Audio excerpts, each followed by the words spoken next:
Okay, so let's see if we can get the playfield rendered out before we do any more of the elements. So I've soloed our playfield here, and I've duplicated the camera that we've been using, which is this one, and like that. And you can see that there's a bunch of spare resolution above and to the sides that we're going to lose if we don't move that in. Well, I don't want to move this in. In fact, it's really critical not to move this because if we want to go back and fix something in the render, we want all these locked down. So don't move this camera. We're going to duplicate our camera and use this one instead. So let's move out of solo view so that we can actually select that camera.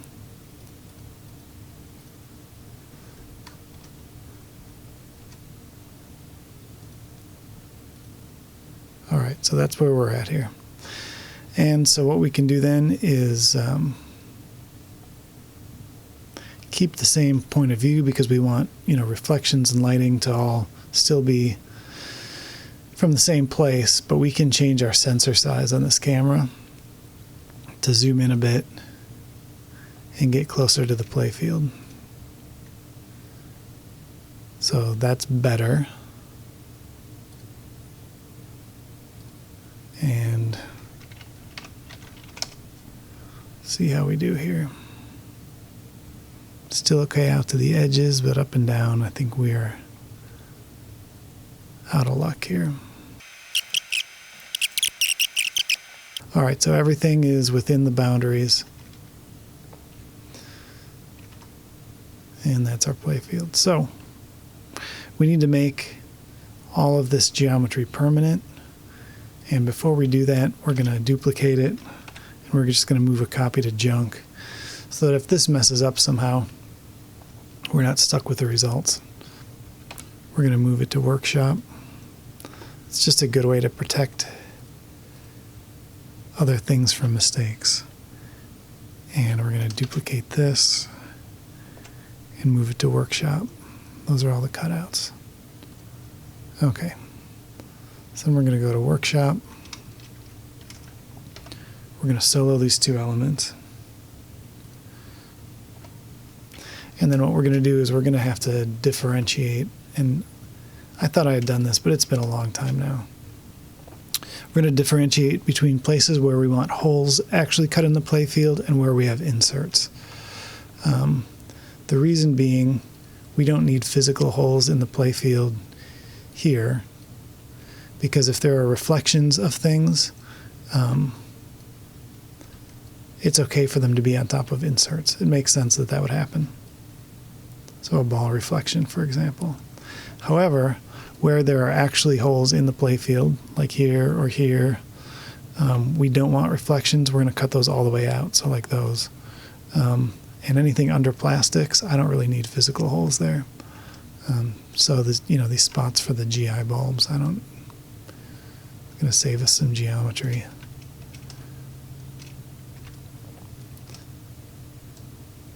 So these just should have been two separate groups of things and two separate modifiers so that I didn't have to do this again. Just clumsy on my part. I'm going to leave that one because that may be partially visible from where we're playing.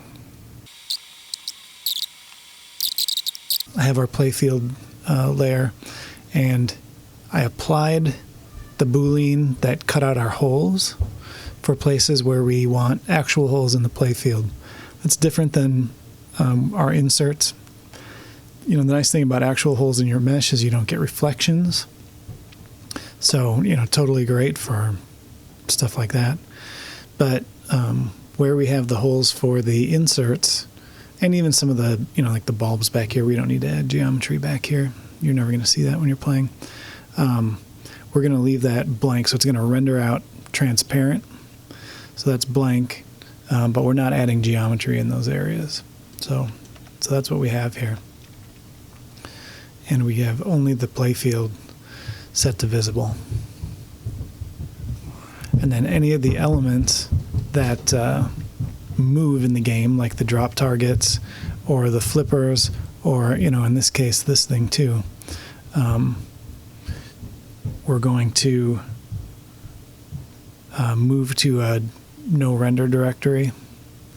Now I'm going to have to add some kind of animated shadow here, I think, for realism's sake. But anyway, I don't see any other elements that move that are visible on the playfield right now. Usually I'll do a quick test render before letting it run for a long time, just to make sure we're not missing anything. So okay, so you're going to go to your camera, your playfield camera, and then just want to take a look at the materials real quick and see if, right now our roughness is really high, so that's going to keep us from getting much in the way of reflections. I want to put down a little clear coat. And I guess one other element that I don't want to leave reflections on the playfield is our bumper rings. So I'm just going to remove glossy from each of those so that it doesn't make a glossy contribution to the playfield,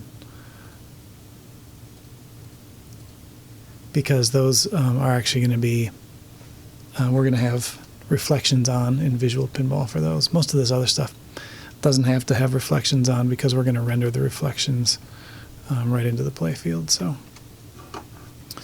all right, back there. Turn off our workshop here. So then the next thing would be to get a copy rendered out. You can also just take a look, make sure everything's going to work okay when the GI is off. Okay, so now we have a rendered out playfield, and a few issues, a couple things that I'll go fix. When we did the bumpers, we talked about this not being a problem, seeing the art through the bottom. It is a problem, so I'll change that. Looks like my targets, for whatever reason, were up or maybe just sitting a little bit high.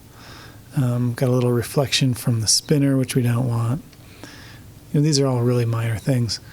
Rendering out the reflections like this, not only gives you better looking reflections, but also takes some processing power away from Visual Pinball. So, guarantee smoother gameplay. Although this game has nothing fancy going on, this won't be difficult on most systems. So once we have that, we go back and grab our playfield, and we need to map it from this camera perspective so that rendered image will map correctly. So we go over here, drop down our UV maps. Now if we just made a new UV map, it would mess up where the art is setting. So we need that UV map to stay. What we're going to do is add another one on top of it. So this secondary UV map, so here's our art, secondary UV map, we're going to project from view, and then we are going to export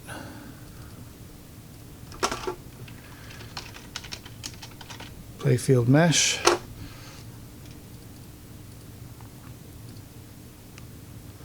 and there we go. So now in Visual Pinball we should be able to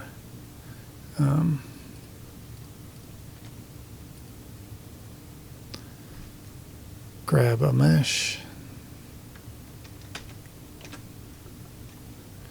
call it playfield mesh,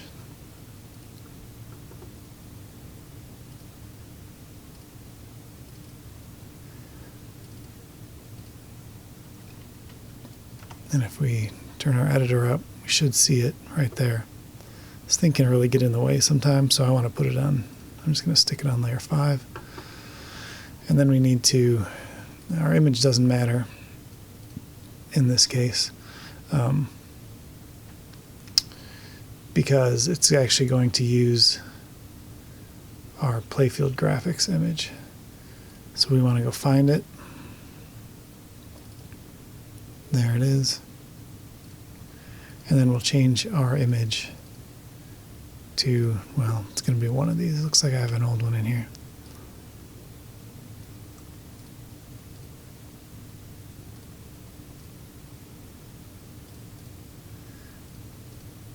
Okay, so no on and off or anything yet.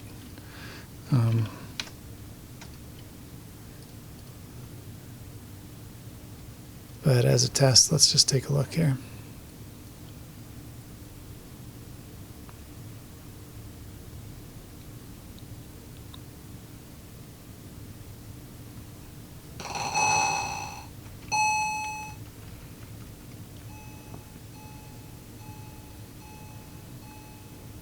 Yeah, there it is.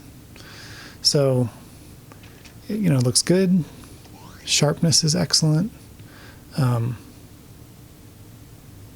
Yeah, overall, real happy with that. So the next thing to do would be to go render out a version of this without GI lighting. I'm going to bring in this new version of the playfield that I did that corrected some of those problems. We have a playfield off that I rendered. And so then what we do is, you know, that playfield mesh is good, but we want to make a copy and call it playfield off. And that copy we need to move just kind of fractionally above the other playfield. And its image is going to be the off image. And its material is going to be playfield, assuming that that's the, let's see, we're using playfield 1.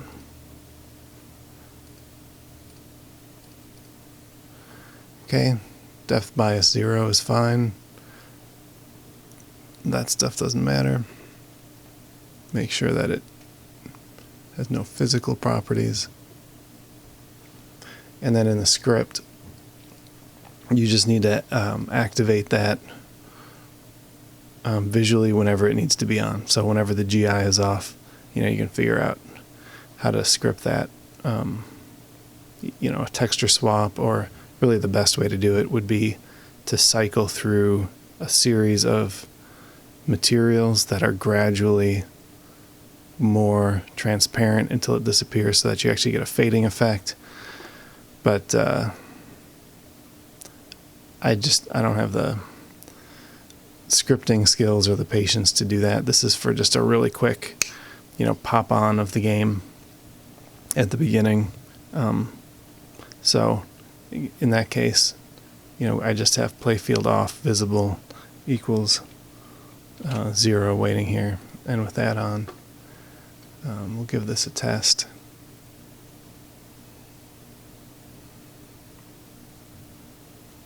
These flippers are really conspicuous, and there it goes. And that was really seamless. I like it.